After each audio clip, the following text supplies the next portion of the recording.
For our discussion on art, action and green energy solutions.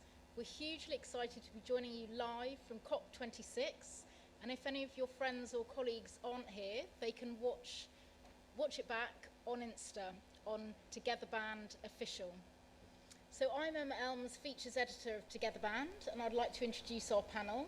So we have Oliver Wayman, co-creator and founder of our major new clean power campaign, co-creator of Together Band. We have Morag Myers-Koff, the brilliant British artist who collaborated with us on our campaign. And finally, we have Sarah Merrick, founder and CEO of Ripple Energy, whose vision is to bring people together to build wind farms all over the UK. So first, before we start, we'd like to show you a very short 1-minute film all about our Clean Power campaign. I don't know, I mean, you don't know why you do things, really, so you just do them because I want to get things out of my body, you know. Art is powerful and words are powerful. I just think that as an artist, it is for me anyway, important that the work that I'm doing connects with the everyday person out on the street. So with the Clean Power campaign, I think it's really the moment now that people have to re-look at their world. If we're not going to make changes now, we're never going to make changes. If you can hit the people in the right place with art and with words, then obviously you are going to make a change. I'm proud to join the Together Band campaign in support of Goal 7, affordable and clean energy.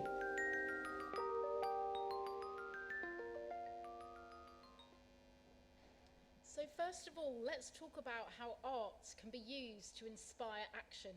So starting with you, Oliver, most people know, and definitely most people at COP26 know, that fossil fuels are one of the biggest contributors to the climate crisis, and time is running out. What's different about the Clean Power campaign that's going to make people sit up and really take notice? Well, I think you've really hit the nail on the head there, in that people are now aware of what the issues are in terms of the climate action catastrophe that we're coming into, and obviously the main cause, which has been fossil fuels and the overall energy sector, which are responsible for more or less 3/4 of the world's greenhouse gas emissions. So this campaign was kind of moving on from the awareness raising part to solutions. This is all about driving action and solutions towards how we can make things better in this space.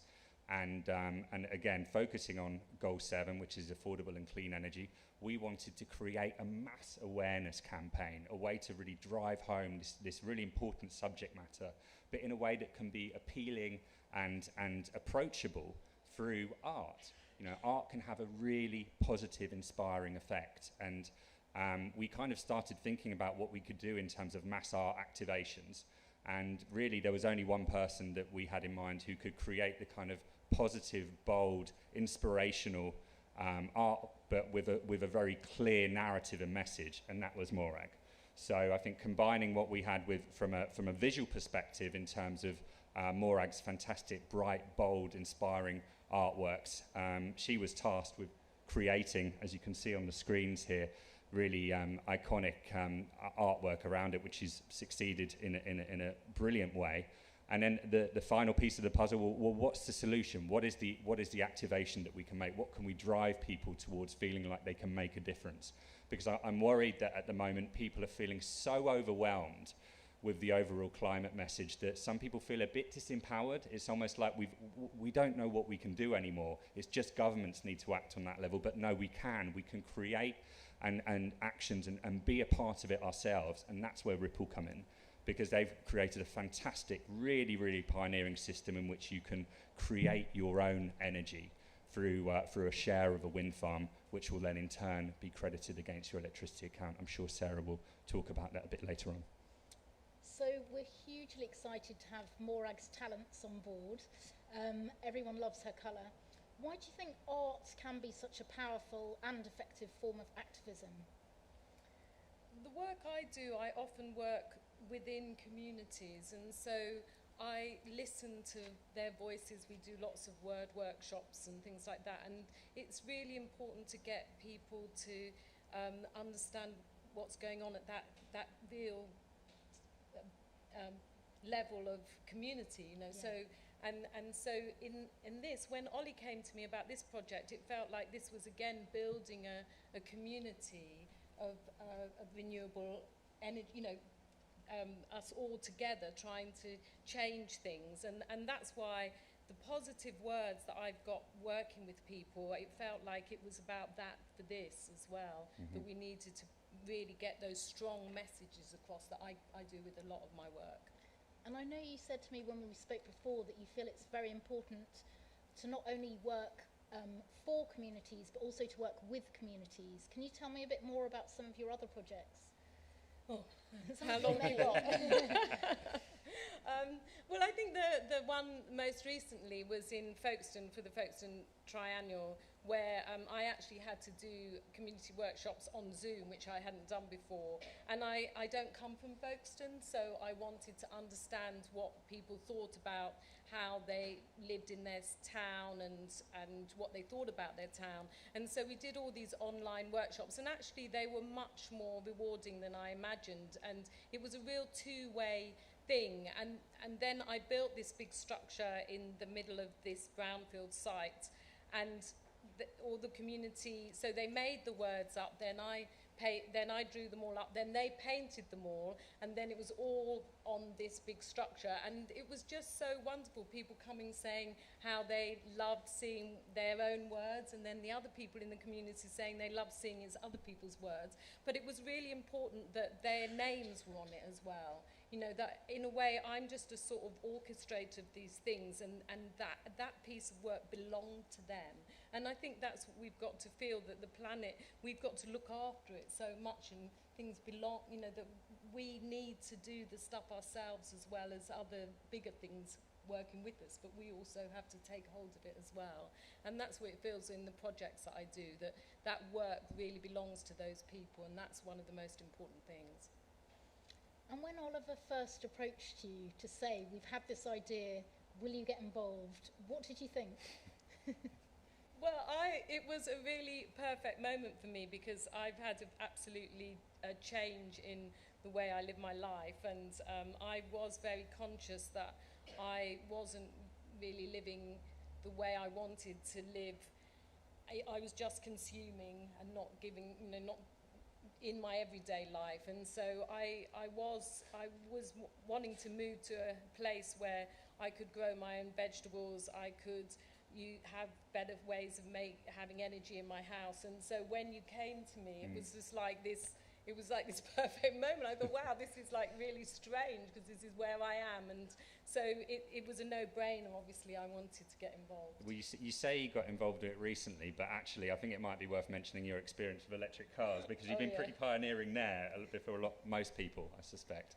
Well, I also had solar panels in 25 years ago, Wow. but my electric car, my G-Wiz, I bought 16 years ago, and everybody really took the mick out of me about how ugly it was, and I looked like I was driving a postman pack car.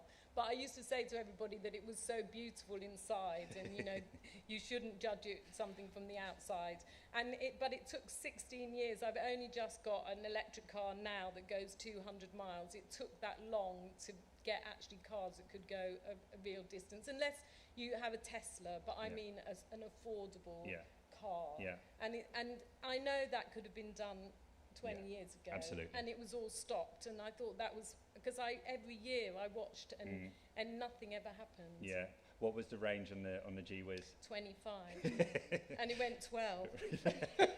I didn't go very far. That's some serious range anxiety, I guess, when you're on that kind of level, isn't it? Yeah. But I think you're dead right. And I think actually a conversation that we've had in the past is that there's been, you want in this case, green solutions, in this case EV solutions, to be creating their own design and art narrative, right? It needs to be a very clear differentiation from the combustion engine alternative. And that's where I think there could be a really natural space to show that actually you're doing things positively, differently, but also with a design-led approach, which is, which I think is exactly but what you're also saying. things have to be joyful as well. Yeah. And not everything not every colour has to be green No, either. no, You know? true. So I think it is really important that it connects with people, and that thing that I was trying to say earlier. So I do sound a little bit nervous today. Sorry, but that people feel like they can connect with it as well, which is really, and that it is powerful. Yeah. It isn't. It doesn't have to recede. It has to go forward. Yeah. Yeah. And just bringing in Sarah now as well, who we're really pleased could join us. So Sarah's company, Ripple Energy, builds consumer-owned wind farms. What was it about Togetherland's Clean Power campaign that you found exciting and you thought would excite other people as well in the same way? I think what was probably most exciting was the accessibility of it, and the fact that it is sort of for everyone. You know, Ripple, a big part of Ripple's mission is to make clean energy ownership affordable and accessible for everyone. And I think the design and the sort of ethos of the campaign was exactly that, to make it really, really accessible to as many people as possible, and just getting, understanding that Ripple's solution is here and is available today in the market was, really great. So just being able to sort of link the two together was fantastic for us. And Sarah is a real trailblazer for renewable energy, very modest, but she totally is. So what inspired you to become a clean energy advocate over these years? Yeah, so I've always worked in wind, so that's sort of all my whole career has been spent in wind. And, it tends to be a really sort of, corporate big guys game, and you get large utilities, large pension funds, big corporate sort of owning, what is now the UK's cheapest source of power.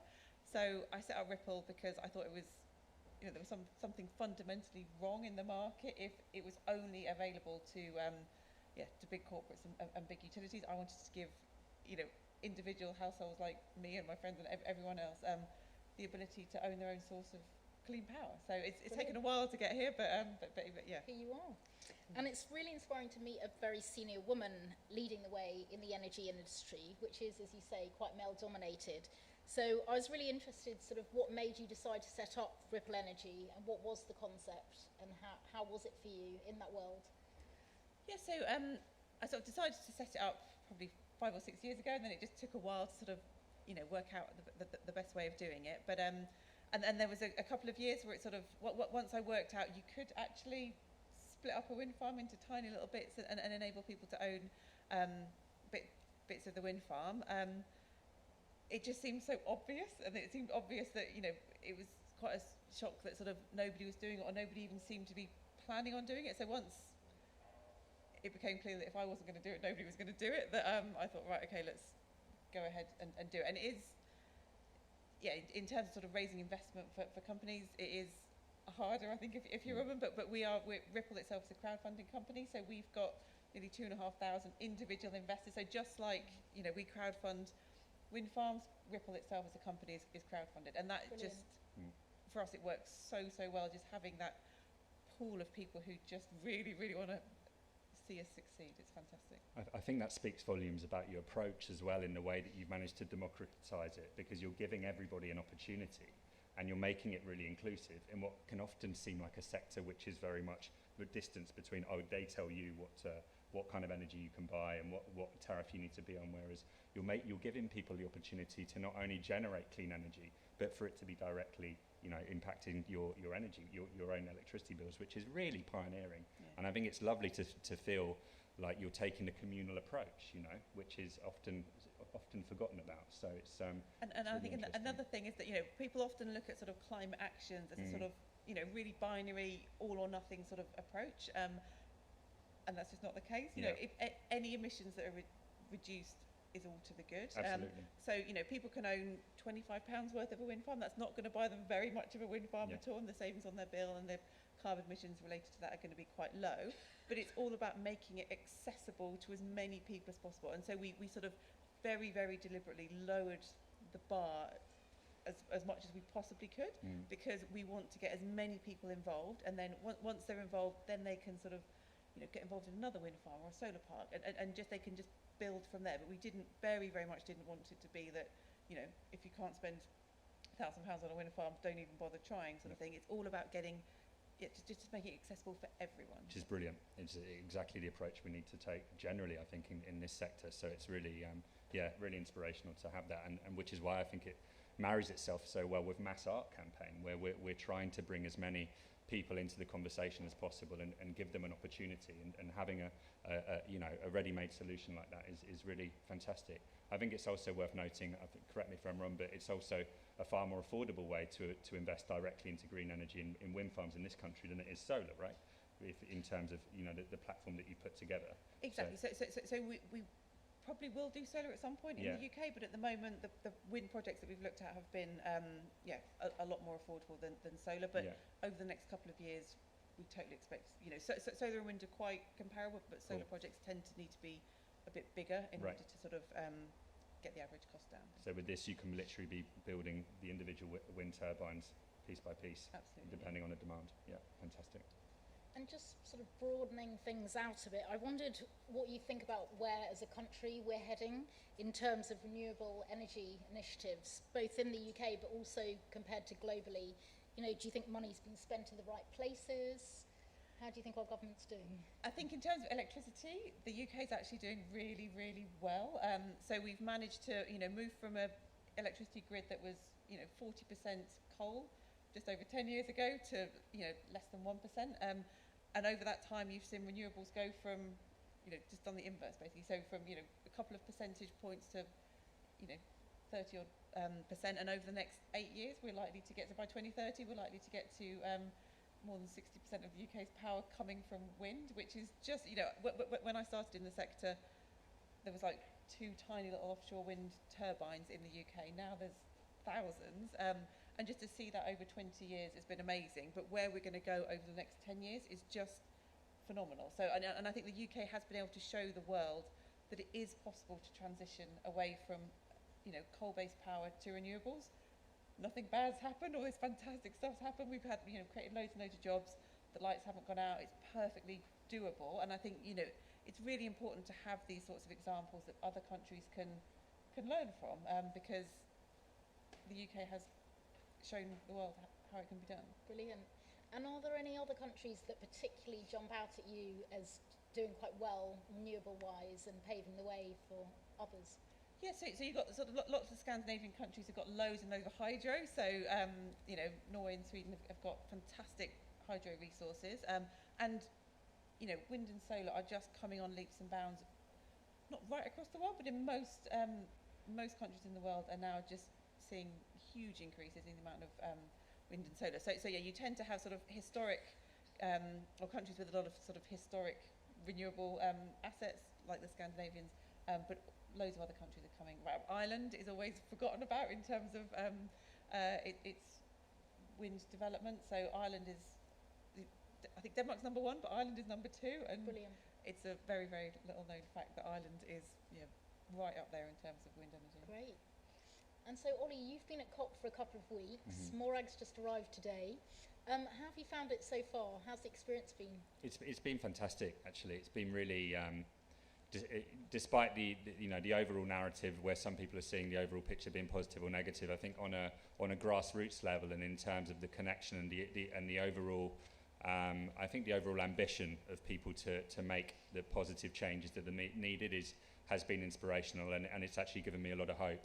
I feel like there's certainly an ambition that I've never seen before in these kind of events, and I do think that finally, the ball has dropped, and people are able to realise that yes, this is an urgent need now, and this is the most urgent issue that we are facing and will be facing, and that's probably because we're all being affected. I'm sure.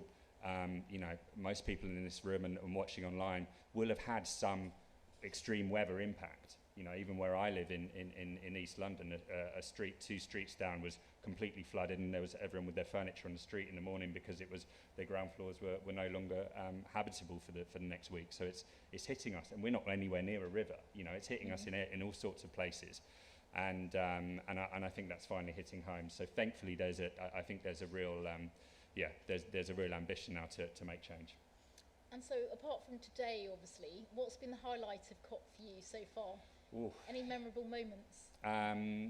I think there has been a few actually. A lot of the grassroots movement, a lot of these community events as well have been really inspirational. I've seen a lot of people involved in deforestation who've been making serious headway, and it feels like certainly from the overall perspective that they've been given that we've got to a place that they weren't expecting to in terms of the overall consensus, global consensus on zero deforestation. So that's been a highlight for me. Yeah. And so, Morag, you've literally just got here, but what are your first impressions of COP? Is it what you expected? I've only just got here. It's quite, well, I've been listening to lots of things, but Yes. I just think it's really important that everybody's out, and particularly the marches on Saturday and everything, that people are out saying, getting to be heard about what they believe in, and that we do need to make the changes now, and it's really important. And if we can't change everything, we've got to try and just be more responsible for ourselves and how we have lived our lives and rethink all those things. And I think actually we'll be much better for it. And I think the lockdown has really, really heightened all that as well. And I think that people just really, really need to step up a bit as well themselves, just what cars they drive, how they do things. And it's not, it does, I don't think it spoils your life. I think it makes your life better, a lot better. Just walk places and things. Because I was going to say, you've actually had a huge lifestyle change yourself recently, from London out to the countryside, lots of land, Lots of beekeeping, trees. growing vegetables. Yeah. How have you found that change? Amazing. My mother isn't alive now, and she would be surprised that I actually ever left London, because I was born and bred London. But just moving out and just being surrounded by trees and just starting to really understand how the weather works in a very different way. When you're in London, when there's a flood in the basement, you're like, how did that happen? Because you actually didn't even know the rain had come down, But now where I live, I notice all the rain, all the weather, the animals, the dragonflies like mating a lot is all I can say. But it's absolutely changing everything. I think I have solar panels and I have heat pumps now, and as well, and it's fully electric, and I feel less traumatized than I was previously, and I think that is good. And I think my work will change as well. I do a lot of temporary work, and for years I've been making sure that when the work's finished that I find a home for it. But even more, the materials we use, if we make temporary work, we absolutely have to get the people who commission us to take the responsibility with us to give that work a longer life, or make sure that it can be recycled, So there's a lot of that, more and more, and I think it's challenging, but at the same time, I think you have to do it. It's really important. Or I stop making work as well. I don't, there's things like that. So there's lots of consideration. So, Ollie, not everyone is ready to make such a big lifestyle change as Morag, although it does sound quite exciting. And Clean Power is all about providing clear solutions and actions. So what do you think people should be doing? I think there's probably the obvious or well-spoken narrative now around eating less meat, just being more conscious around everyday actions, buying investment pieces, not buying sort of on impulse, but really thinking about what you're buying, and effectively probably even buying less in all honesty, but trying to really think about your purchasing decisions, because we're all kind of, we all can be, environmental or economic environmentalists, if you like. We have the power through our wallets to decide how and where and what goods we decide, and that then filters back into the overall system. So I think that's an important point. But yeah, looking at overall, actions in particular in this case, which is being highlighted by the campaign, energy.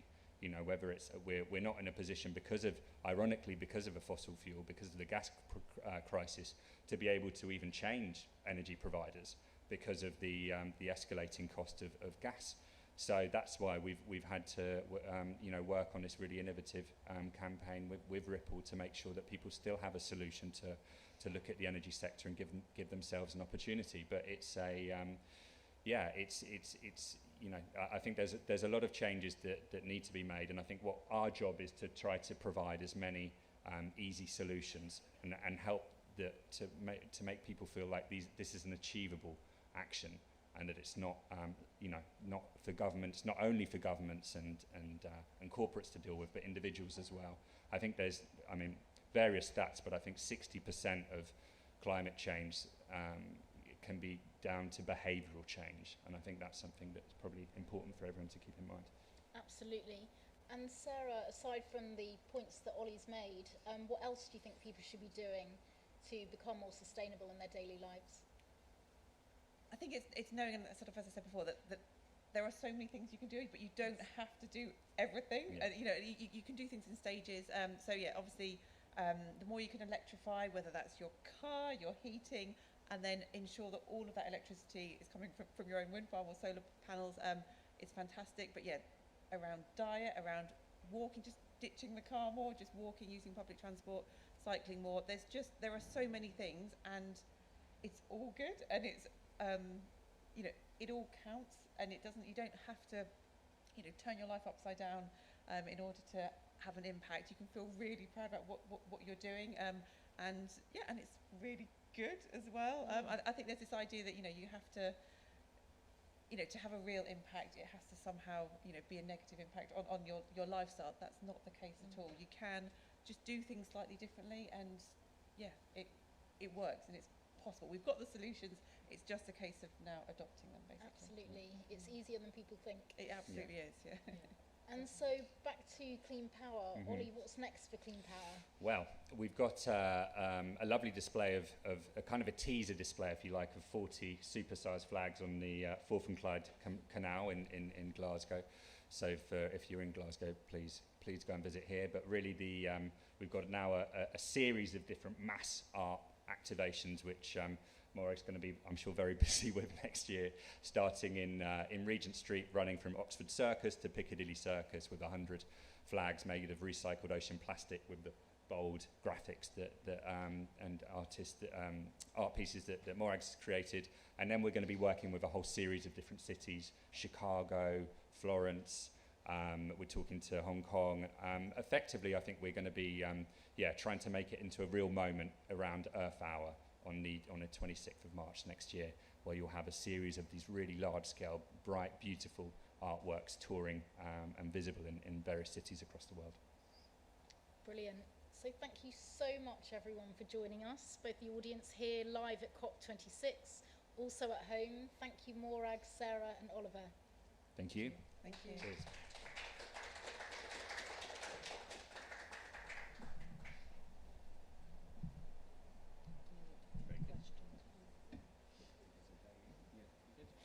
Perfect.